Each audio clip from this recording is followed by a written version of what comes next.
Nation, yeah.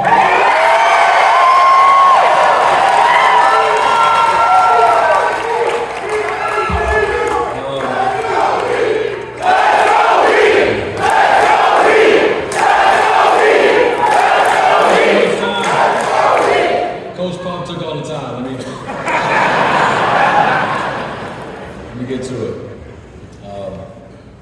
First, I want to start by acknowledging all the individuals and the amazing women from 1976 Olympic basketball team.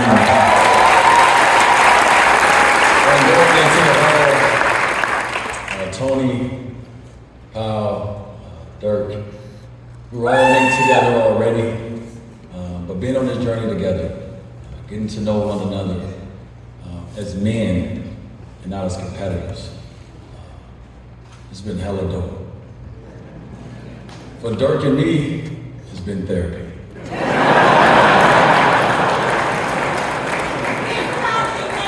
Who would have thought that we would be on the same team after all of our battles? But here we are, and it's one of the greatest teams I've ever been on. So thank you guys.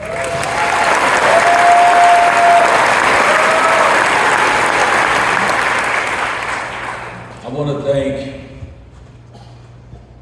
Harold L. Richards High School in Oakland, Illinois. I want to thank Marquette University in Milwaukee, Wisconsin. I want to thank the Miami Heat and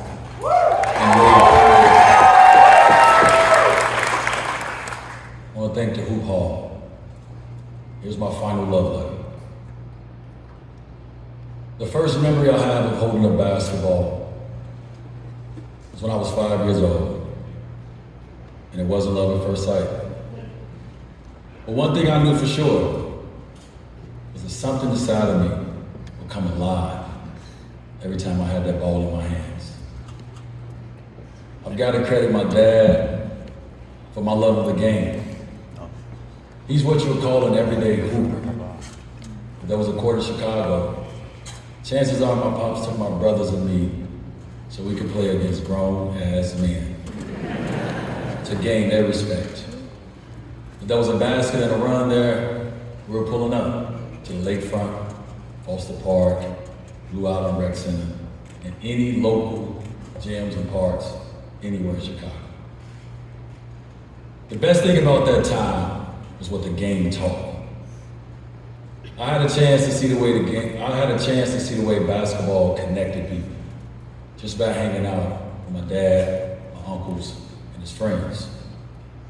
My love of competition came from seeing them go at it. It wasn't about anything other than their pride and the love of the game. If you've been around basketball long enough, you know how raw it gets. They had loud arguments about bad calls. You couldn't even think about calling a foul. There wasn't some blood involved. You had to play through it all. The trash talking in those games, it probably wasn't appropriate for kids to be around. But that's the game I grew up on. That's the game that raised me. After all those games, the battles really, watching them sit down, grab a cold beer, laugh and joke about any and everything, about work, family, and definitely who got bucket dropped on the head that day. You know, as a kid, all you need is an opening. What I lived for back then was any intermission in a game. It could be a long timeout, a long argument, water break, somebody getting pissed and throwing the ball over the fence, a break between games. If there was a chance for me to run on the court and grab that ball and imitate my dad, I took it. Thing is though, at 5, the ball was always too heavy to get to the rim, or too big in my hands. Little did I know that this object was going to be the vessel that changed my life and my family's. By the time I was 9 years old, I didn't have to look far for elite level basketball. My hometown team, the Chicago Bulls, were the greatest force on earth. I look back on those days as some of the best of my life. All my brothers, Demetrius, Donnie, and I did was eat, sleep, talk, think, and dream basketball. It was my obsession. The game gave me equal parts excitement and frustration. See, I was clumsy as hell back then. My hands were too big for my body, and my feet was growing just as fast. Before and after school, before and after my games, I studied the player who had replaced my pops as my favorite, Michael Jordan. He captured my imagination and fueled my aspirations all at the same time. I bet if you give me enough time, I could find that Come Fly With Me VHS that I watched before every game I played. The way he soared through the air felt like forever. He created moves that made me immediately rush to my backyard to recreate them. Game 2 of the 1991 NBA Finals, the Bulls versus the Lakers. My dad's favorite player, Magic Johnson. Cliff Leviston drove baseline, threw it to MJ, who was waiting at the free throw line. He took one dribble. He took off with one hand like he normally does. Then he decided to switch it in the air to the left. I bet you can hear Marv Albert in your head right now. A spectacular move by Michael Jordan. After seeing that, I couldn't tell you how many days and nights were spent practicing that move. I wouldn't stop practicing it until I mastered it. I was hoping to bring some of his style into my own game. By 17, basketball was my soul's love language. It helped give me an identity. It was a safe space that allowed me to be expressive and passionate. I realized that basketball was my blank canvas. I used it to reimagine my life. No matter what was going on in my life, it was my sanctuary, my way out. I needed to reimagine life, not just for myself, but for everyone I loved. The game is where I discovered what I could become.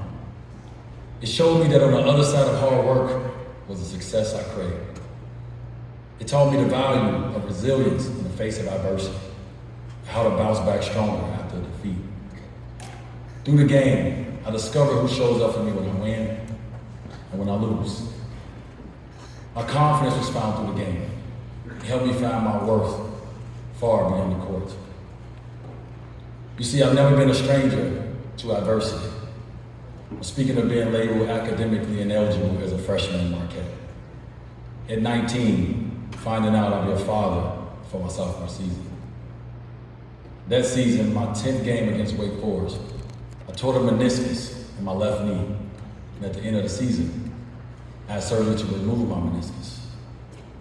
It was also 2007, and I had to have 2 surgeries at the same time. One to repair my torn labrum, my dislocated rotator cuff in my left shoulder, and the other on my left knee again. And finally, in 2012, right after our championship parade down Biscayne Boulevard, I had to have my 3rd surgery on my left knee. Each surgery, each rehab, it pushed me past limits I didn't know I had. I could have given up, wanted to. I never second-guessed myself. I 3rd, 4th, 5th guessed myself. But I never allowed my injuries to define me. I'm on this stage because my beliefs have always been stronger than anyone's doubt. So to all the hoopers, I hope you take this to heart. No, it's never about your setbacks. It's how you respond. The blows you take are few. The limitations people put on you are actually inspiration. No one who comes from the community that I have has ever left a legacy worth remembering or having it easy. As I reflect on my own destiny and the impact that my heroes have had on my life, I'm reminded that our heroes are not always perfect. Instead, they possess a relatability that makes them touchable, real. When anyone speaks about Allen Iverson, that's exactly what they say.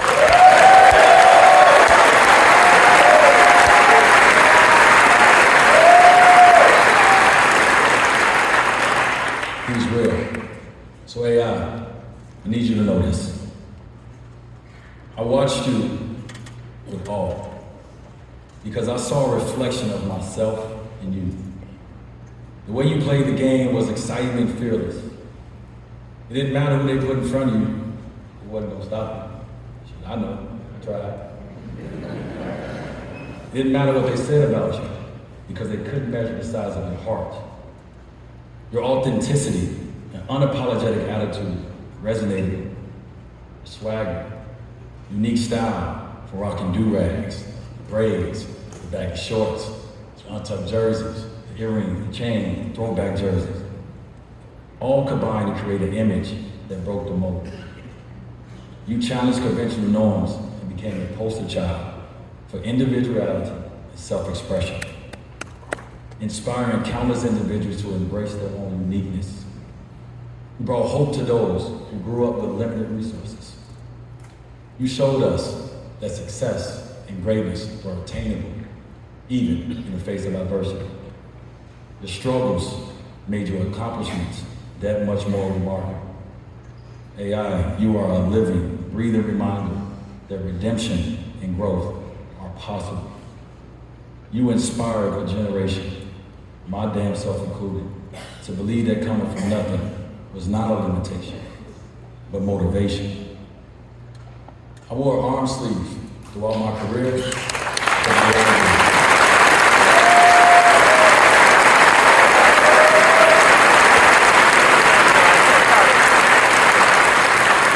I respectfully wore the number 3 throughout my college and NBA career to represent the love and the respect that I have for this man. So from the bottom of my heart, you are the culture, and we love you, and we thank you, Allen Iverson.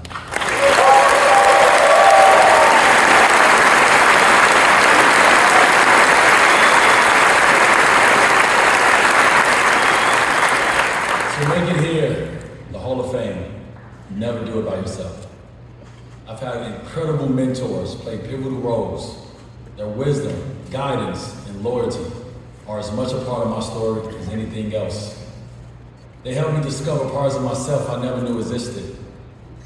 You not only taught me the X's and O's of the game, but you also imparted invaluable life lessons that have shaped the very character of the man that I am.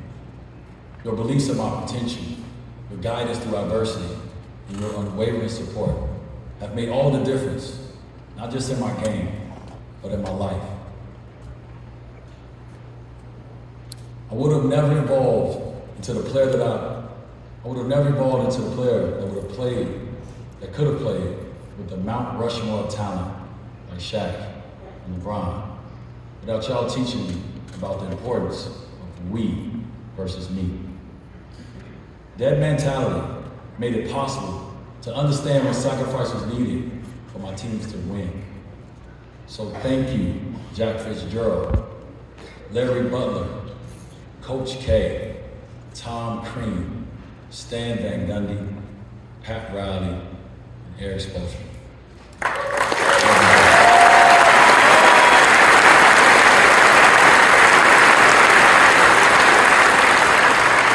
Throughout my career, there have been many milestones, like the triple-double versus Kentucky, to advance to the Final Four in 2003. We didn't get the chip that year, salute to my brother Melo. But my Marquette brothers and I left a permanent mark on our university and college basketball forever. From there, I was able to reach 5 NBA finals with the Miami Heat.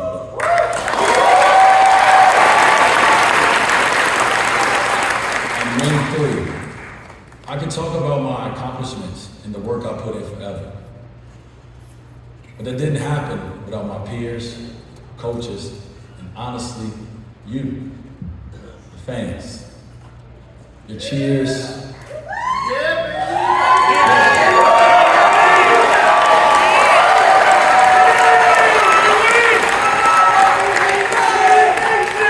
Your cheers and boos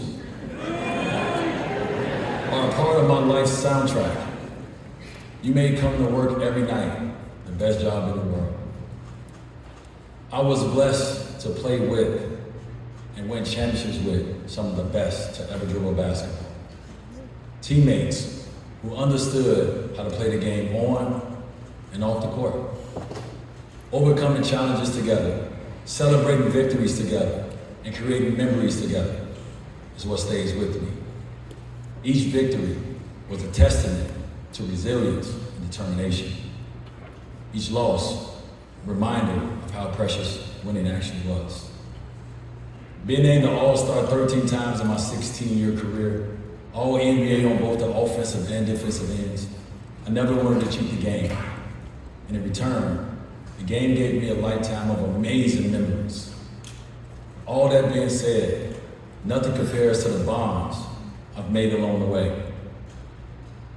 I'm thankful for Travis Diener, Robert Jackson, Darrell Wright, Quentin Richardson, Karan Butler, Lamar Odom, Eddie Jones, Alonzo Mourning, Billy Payne, Antoine Walker, my bad little brother Mario Chalmers, and Ray Allen, to name a few. I also played with people who protected me and gave me a bigger sense of purpose. Shaq, Chris, LeBron, and UD.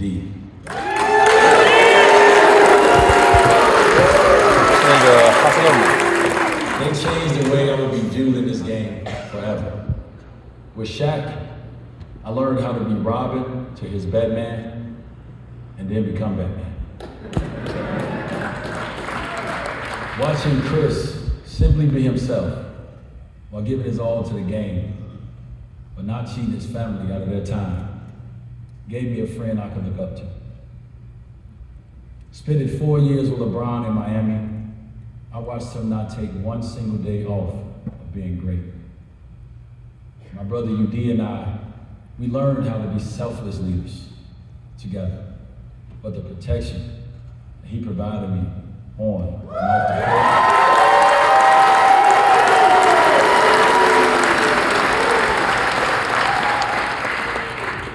provided the safety of a big brother, and it allowed me to bloom and blossom. So I thank you. I love you.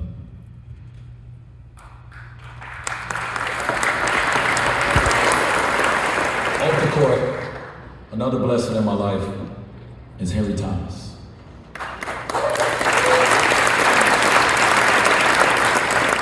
Being on this stage tonight simply wouldn't be possible without him. My job title, he was my agent. But in my heart, it was far more than that. If you're really blessed in life, you get to meet angels on earth. There's not a day that goes by that I don't hear him saying, "You got this, my man." I know he's looking down at me right now, chewing his tongue, with a proud dad grin on his face. Hank, we miss you, and we love you, my man.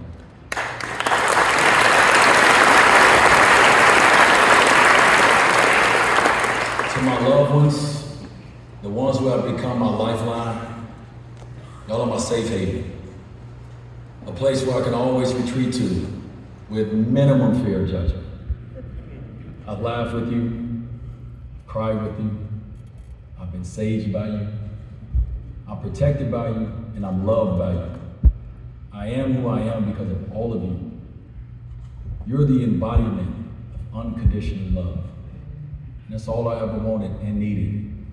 That's all I ever wanted to show in return. So I want to take this opportunity to recognize a few of my loved ones. When I call your name, because we've been here all day, I want y'all to stand up so everyone can see your faces. Carmelo Anthony.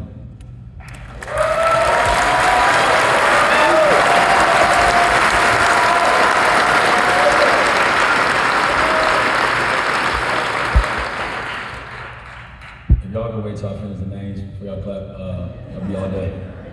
Chris Paul.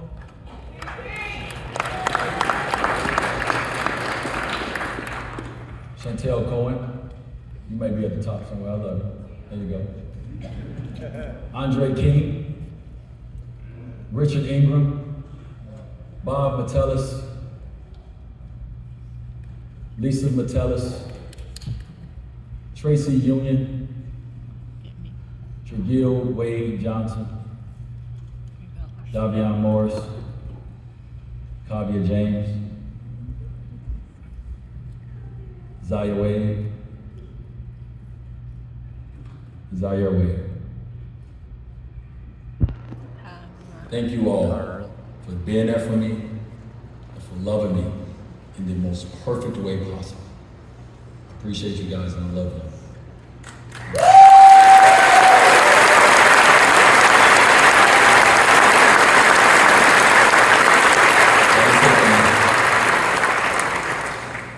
My wife Gab, would you please stand?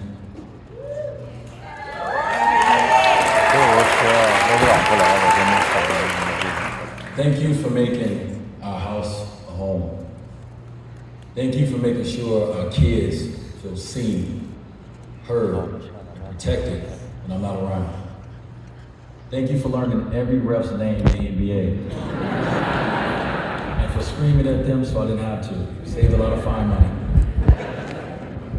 I know I'm traveling for work this year to my anniversary. So I want to say thank you for being on this journey for me, with me, these past 15 years. Thank you for learning to love my imperfections just as much as we've enjoyed and loved the moments of perfection. I love you.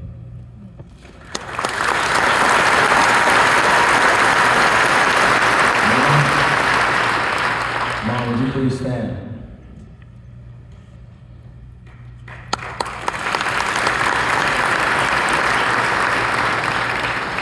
Your strength to overcome your own personal adversity is something I've always admired about you. To have a mother who loved me enough to know when it was time to allow my dad to step in and lead the way is one of the most unselfish acts I've ever witnessed. Thank you for seeing me and not making my life about you. It allowed me to blossom in an environment that kept me focused and dreaming. Thank you for showing me that our lives don't always go as planned, but with the right amount of love and support, our lives do go exactly as planned. I love you.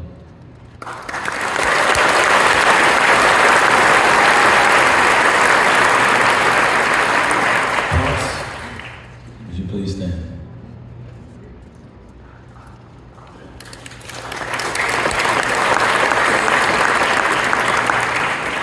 I started this off thinking, and I want to end it the same way. I owe you a debt of gratitude that I'll never be able to repay. When I would cry and say I can't, you made me go harder.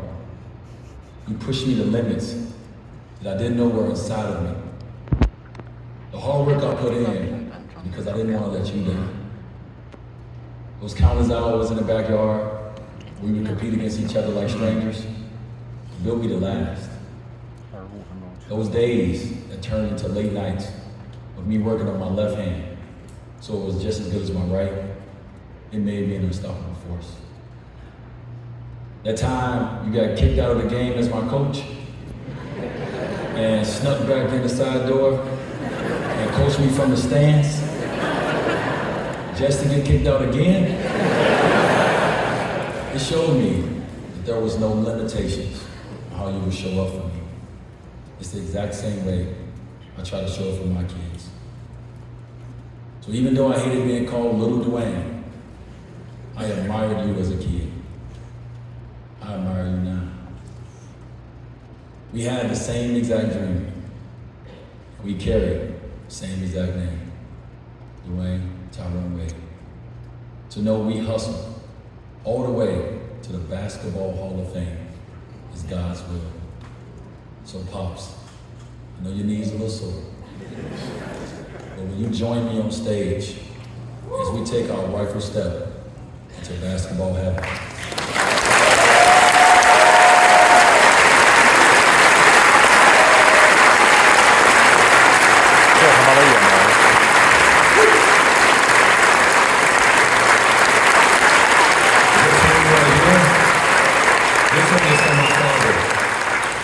I love you, and I'm thankful for you. We in the Hall of Fame, dog.